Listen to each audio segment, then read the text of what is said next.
پیارے بچوں، السلام علیکم۔ آپ لوگوں کے سامنے اس وقت ہے 10ویں جماعت اردو اے کا کوشچن پیپر، جو ابھی 2-3 دن قبل مڈ ٹرم ایگزامیشن کے موقع پہ آیا تھا، 2025-26۔ اردو اے 10ویں جماعت، کتاب کا نام ہے نوائے اردو اور گلزار اردو۔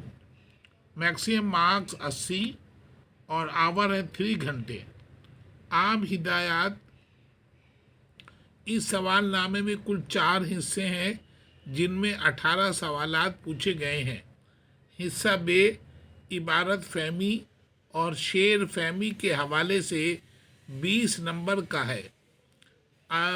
حصہ ب تحریری مہارت کے حوالے سے 25 نمبر کا ہے۔ حصہ ج عملی قواعد کے حوالے سے 20 نمبر کا ہے، اور حصہ د ادب کے حوالے سے 15 نمبر کا ہے۔ اس طرح کل 80 نمبر ہو گئے۔ پہلا سوال 5 نمبر کا ہے، یہ اقتباس دیا ہوا ہے، کتاب کا ہے۔ زیری مندرجہ ذیل درسی نثری اقتباس کو غور سے پڑھیے اور پوچھے گئے سوالوں کے جواب لکھیے۔ ادھر تھی اور آدھی رات ادھر، جب ہمارا پڑوسی اس حادثے کی خبر تھانے میں پہنچانے کے لیے، جو گاؤں سے 10 کوس دور شہر سے تھا، روانہ ہوا۔ باقی سب ہاتھ ملتے ہی صبح کا انتظار کرنے لگے، تاکہ دن نکلنے پر کچھ سجھائی دے۔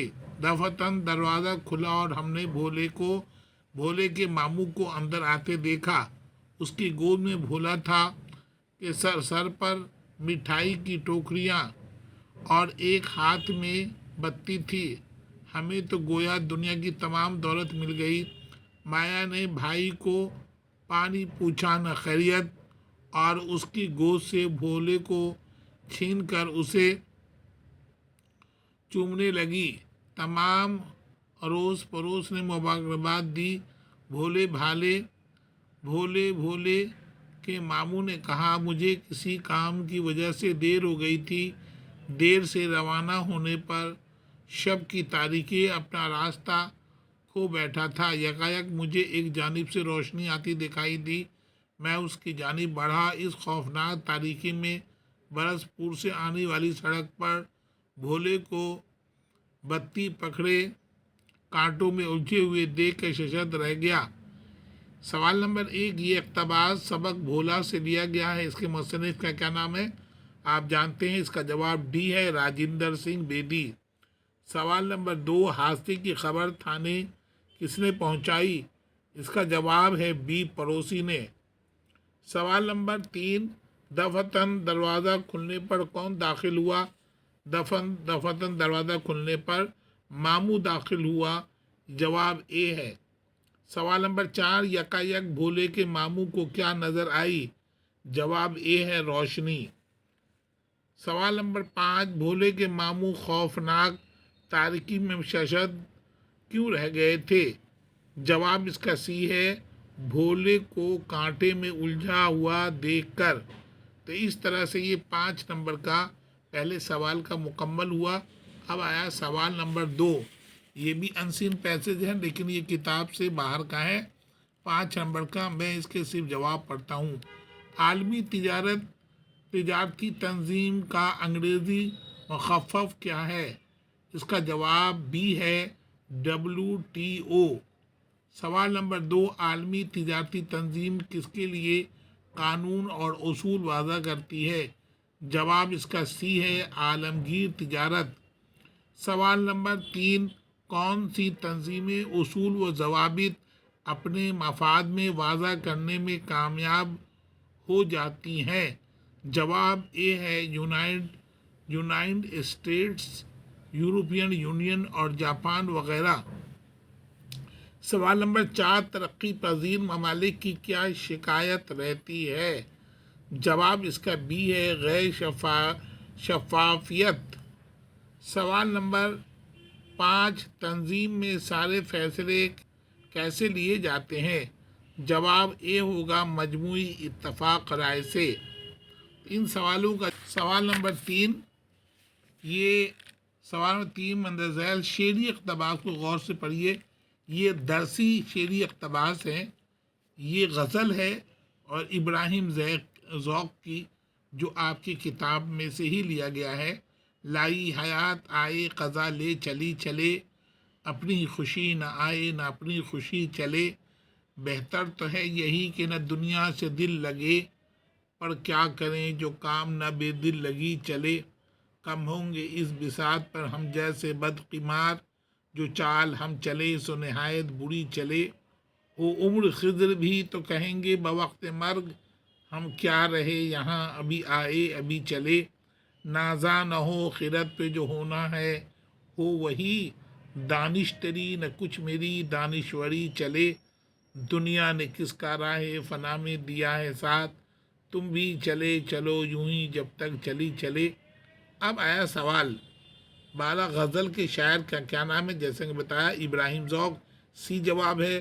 لفظ حیات کے کیا معنی ہے؟ حیات معنی زندگی، اس کا جواب ہوگا ڈی زندگی۔ سوال نمبر 3، انسان کے لیے بہتری کس عمل میں ہے؟ جواب بی ہوگا دنیا سے دل نہیں لگانے میں۔ سوال نمبر 4، راہ فنا میں کون ساتھ نہیں دیتا؟ جواب اے ہوگا دنیا۔ سوال نمبر انسان کو کس چیز پر ناز نہیں کرنا چاہیے؟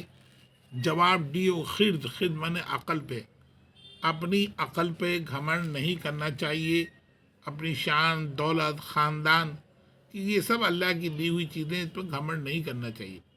سوال نمبر 4، یہ اقتباس غیر درسی ہے، یعنی کتاب سے باہر کا ہے، یہ نظم ہے، اس کو دیکھیے۔ راتوں کو چلنے والے رہ جائیں تھک کے جس دم، امید ان کی میرا ٹوٹا ہوا دیا ہو، بجلی چمک کے ان کو کٹھیاں میری دکھا دے، جب آسماں پر ہر سو بادل گرا ہوا ہو، پچھلے پہر کی کوئل وہ صبح کی مؤذن، میں اس کا ہم نوا ہوں وہ میری ہم نوا ہو، کانوں پہ ہو نہ میرے دیر و حرم کا احساں، روزن ہی جھوپڑی میں جھوپڑی کا مجھ کو سحر نما ہو، پھولوں کو آئے جس دم شبنم وضو کرانے، رونا میرا وضو ہو نالا میری دعا ہو، اس خاموشی میں جائیں اتنے بلند نالے، تاروں کے قافلوں کو میری صدا درا ہو۔ اب ہے سوال اس میں، سوال نمبر 1، راتوں کو چلنے والے جب تھک جاتے ہیں تو ان کی امید کیا ہوتی ہے؟ جواب ہوگا بی ٹوٹا ہوا دیا۔ بادل سے گھر میں گرے آسمان کے وقت کٹھیا کا راستہ دکھانے کے لیے شاعر کس کی طرف آرزو مند ہے؟ جواب اے ہے بجلی کی چمک۔ پھولوں کو وضو کون کرواتا ہے؟ جواب ہے سی شبنم۔ سوال نمبر 4، شاعر کو ہم نوا کون ہے؟ ڈی ہے کوئل۔ گھری ہوئی ہے آسماں پر ہر سو کیا چیز گھری ہوئی ہے؟ بادل۔ یہ سوال 4 پورے ہوئے 20 نمبر کے۔ اب سوال نمبر 5 ہے 10 نمبر کا، کسی ایک عنوان پر مضمون لکھیے۔ قومی یکجہتی، آلودگی ایک سنگین مسئلہ، بڑھتی ہوئی آبادی کے مسائل ان کا حل، بے روزگاری۔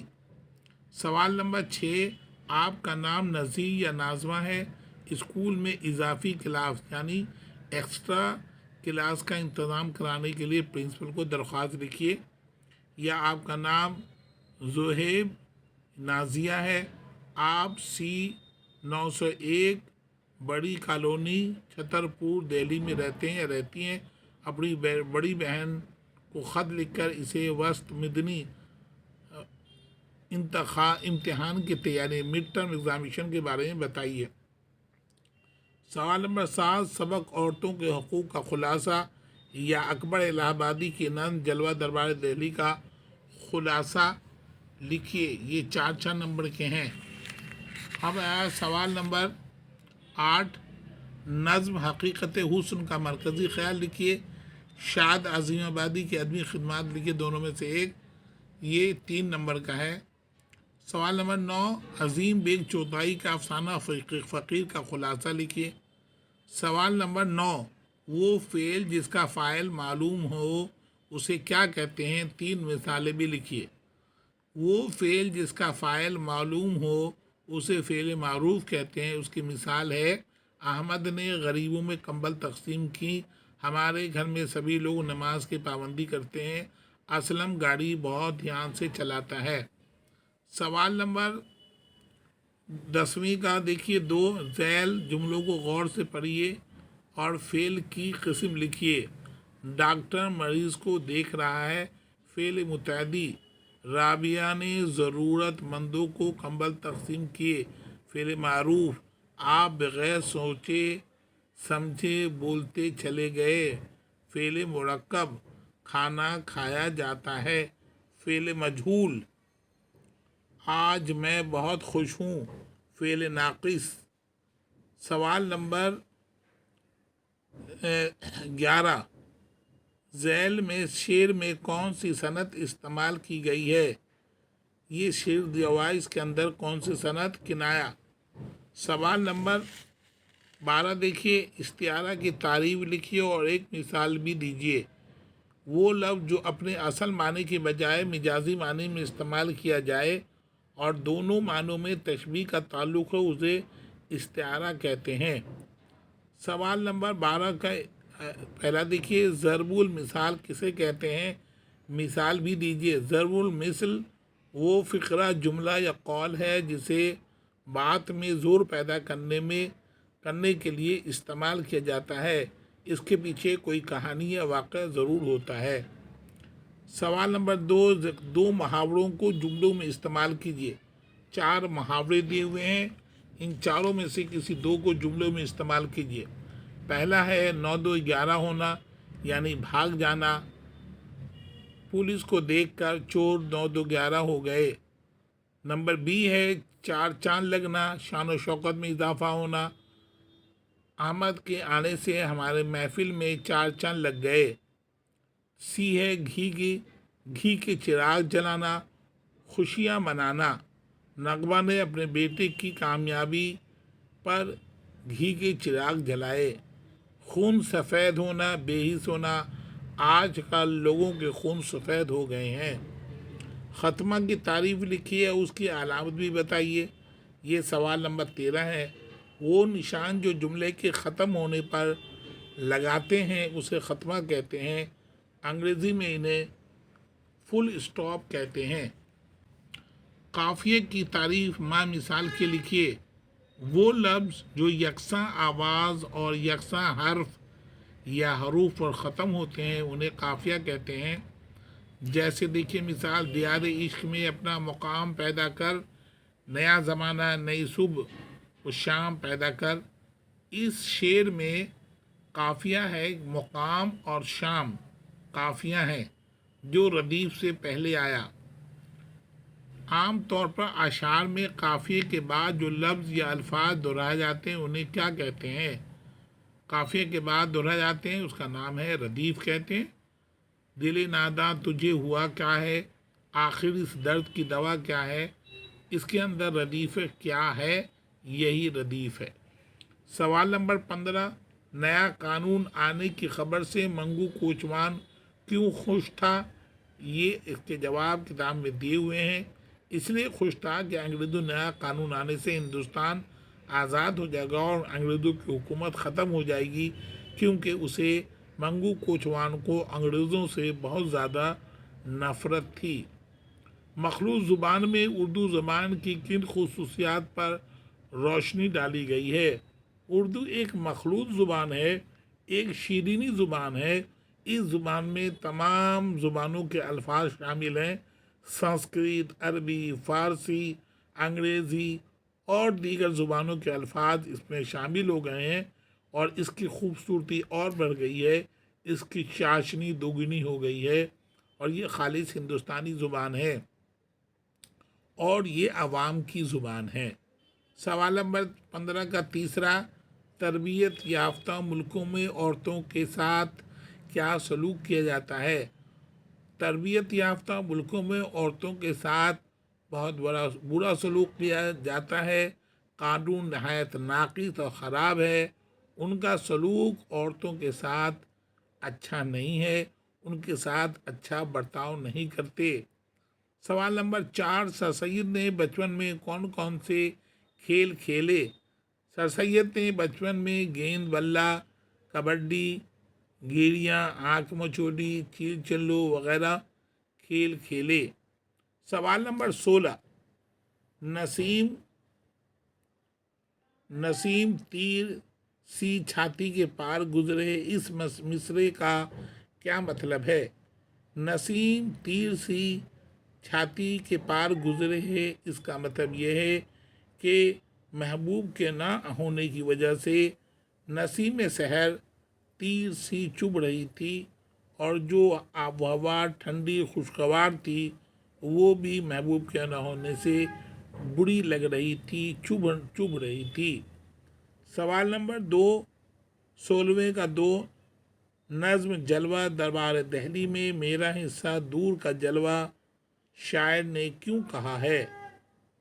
شاعر اکبر الہ آبادی نے اس مصرعے کو اس لیے کہا ہے کہ بے پناہ بھیڑ تھی، ہر طرف کھانے کے سامان تھے، لیکن بھیڑ کی وجہ تک اکبر الہ آبادی کی رسائی وہاں تک نہیں ہو رہی تھی، وہ کھانے پینے کی اشیاء کو دور سے ہی دیکھ رہے تھے۔